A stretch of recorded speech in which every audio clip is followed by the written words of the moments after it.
Assalamualaikum warahmatullahi wabarakatuh. Alhamdulillahi hamdan katsiran thayyiban mubarakan fih, kama yuhibbu rabbuna wa yardah. Asyhadu an la ilaha illallah wa asyhadu anna Muhammadan abduhu wa rasuluh. Shallallahu alaihi wasallam wa ala alihi wa ashabihi amma ba'du. Pertama, saya panjatkan syukur kita terhadap atas pemberian limpahan nikmat dari Allah. Syukuri dan kalimat syukur alhamdulillahirabbil alamin. Juga atas para pejuang agama juga disyukuri alhamdulillah jazakumullahu khairan.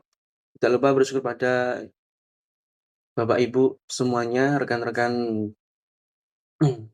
mahasiswa B3, terutama saya bersyukur kepada Ibu Ibu dosen, Ibu tutor, Profesor Dr. Haji Septi Gumiandari, MAG, telah memberikan saya kesempatan untuk mempresentasikan makalah yang ditugaskan kepada saya.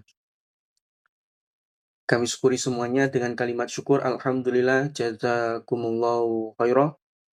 Jadi pertemuan kali ini, untuk pertemuan kali ini, saya akan mempresentasikan kepada tugas saya, yaitu tentang penguatan perilaku adaptif, yaitu analisis pendekatan konseling behavioristik. Tugas yang diberikan kepada saya untuk memenuhi mata kuliah bimbingan dan konseling.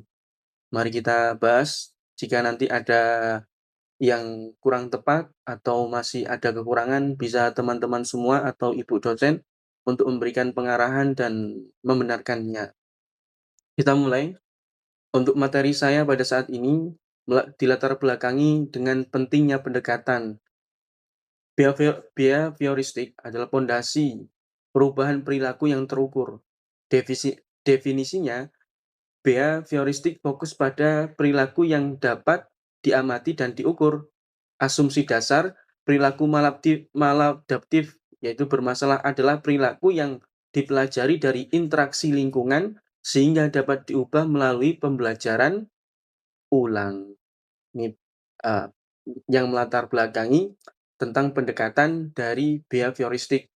Keunggulan dari pendekatan ini, behavioristik, yaitu yang pertama, sangat transparan karena dia langsung meneliti dengan tingkah laku, tidak ada yang ditutup-tutupi. Kemudian prosedurnya terstruktur dan dapat dievaluasi secara objektif.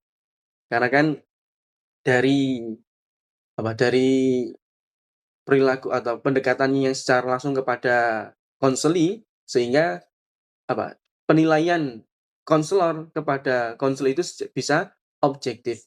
Alat yang efektif untuk isu disiplin, kecemasan, dan keterampilan sosial di sekolah, yang melatar belakangi tentang adanya pembuatan makalah ini.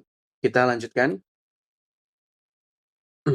Fokus dalam kajian dalam makalah saya pada saat ini adalah menganalisis pandangan deterministik dan prinsip pembelajaran, yaitu proses dan teknik bagaimana behavioristik bekerja dalam sesi konseling, menjelaskan tahap konseling assessment, goal setting, implementation, dan evaluasi.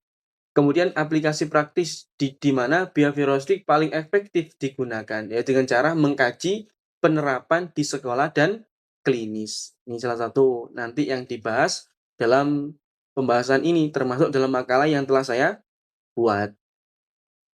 Kita lanjutkan. Konsep dasar yang pertama, yaitu hakikat manusia. Manusia sebagai produk pembelajaran lingkungan. Asumsinya, manusia pada dasarnya netral, yaitu tabula rasa. Kita pahami bahwa kita hidup di dunia ini ya, pertama lahir itu ya kosong. Kosong maksudnya tidak ada berpihak sama siapapun. Dengan dirujukkan suatu hadis yang diterangkan dari Nabi, bahwa setiap manusia yang lahir di dunia itu dalam keadaan fitrah atau suci. Maka kemudian orang tuanya lah yang mengajarkan dia mengarahkan dalam agama Majusi, Yahudi, dan lain sebagainya. Dalam hal itu menunjukkan bahwa apa? Manusia awalnya itu adalah tabula rasa. Penjelasannya seperti di hadis itu tadi. Kemudian perilaku atau kepribadian adalah himpunan dari pola-pola perilaku yang dipelajari. Seperti yang dirujukkan dari hadis yang telah saya sampaikan tadi, dengan adanya pembelajaran dari orang tua atau lingkungan sekitar, sehingga manusia itu tercetak dengan sifat-sifat yang ada di lingkungan sekitar itu.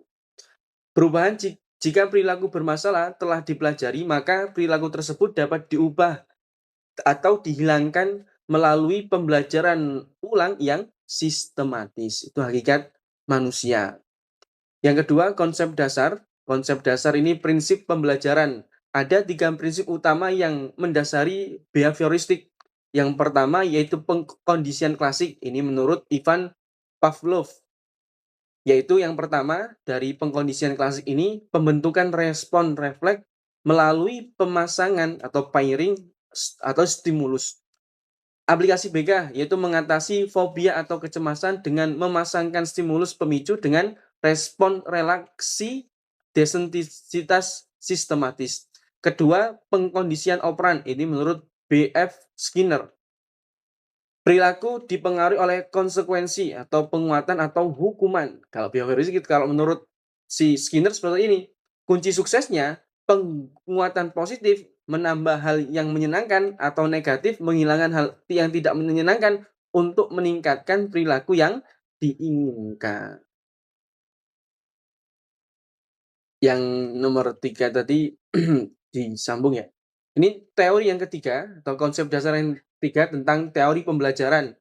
Teori belajar sosial, ini menurut Albert Bandura.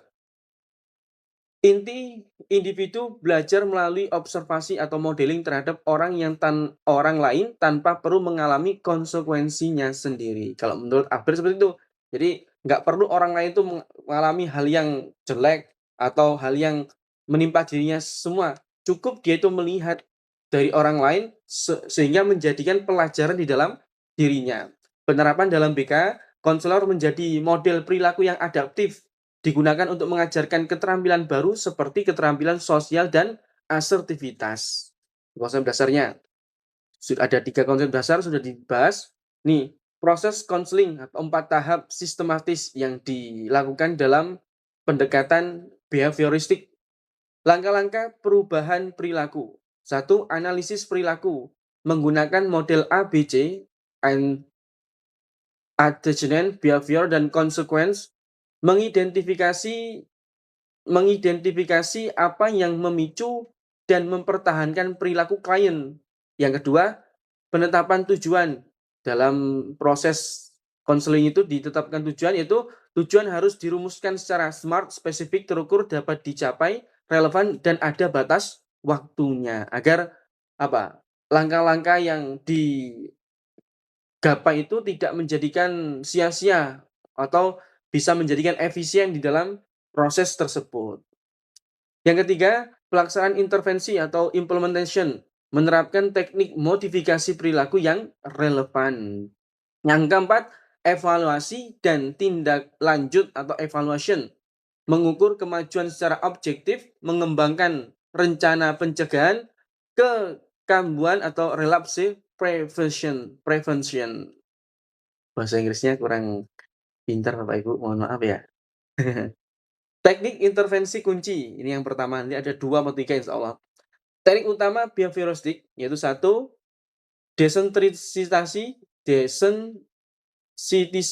sistematis, yaitu systematic desensitization. Untuk mengatasi fobia dan kecemasan yang spesifik prosesnya, latihan relaksasi mendalam, kemudian menyusun hierarki kecemasan dari paling ringan hingga terberat. Terus kemudian pemasangan bertahap antara kondisi rileks dan stimulus pemicu. Yang kedua, latihan assertiveness training. Jadi untuk klien yang kesulitan menyatakan hak dan perasaannya. Kadang kan ada yang seperti ini Bapak Ibu, punya masalah tapi tidak bisa menceritakannya. Maka memakai yang pola ini. Proses menggunakan role playing atau simulasi dan umpan balik untuk melatih komunikasi yang jujur dan tegas. Agar apa?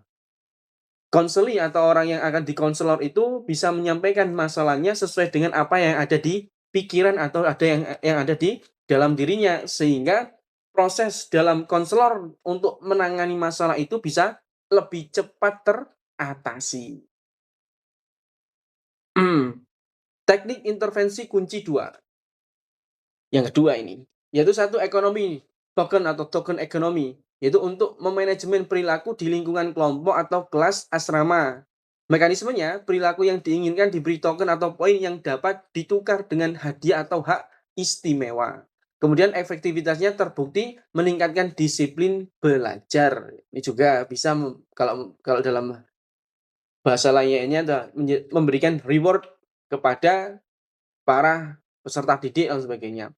Pembentukan atau shaping, yaitu untuk membentuk perilaku secara kompleks, mekanisme penguatan diberikan pada setiap langkah atau perilaku yang mendekati perilaku target akhir.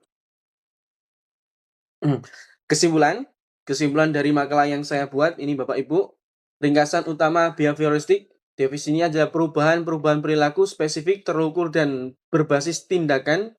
Adapun landasan teorinya pengkondisian klasik, operan dan belajar sosial, kekuatannya metodologi yang jelas dan transparan, teknik populer yaitu desensitisasi, latihan asertif, dan ekonomi token. Pesan kunci, behavioristik adalah alat yang sangat efektif untuk mengatasi masalah perilaku yang dapat dioperasionalisasikan dan diamati.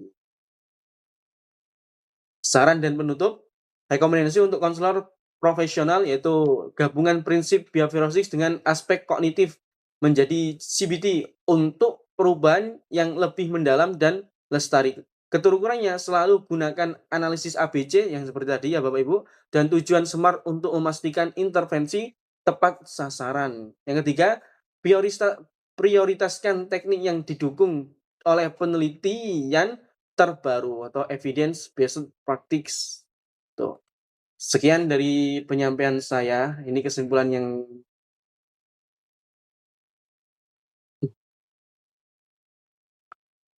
sekian dari penyampaian saya Bapak Ibu. Tadi ada satu makalah yang belum satu slide yang belum teredit, mohon maaf, yaitu pemaparan dari saya tentang pendekatan behavioristik yang mungkin bisa diambil hikmahnya atau pengertiannya yang bermanfaat.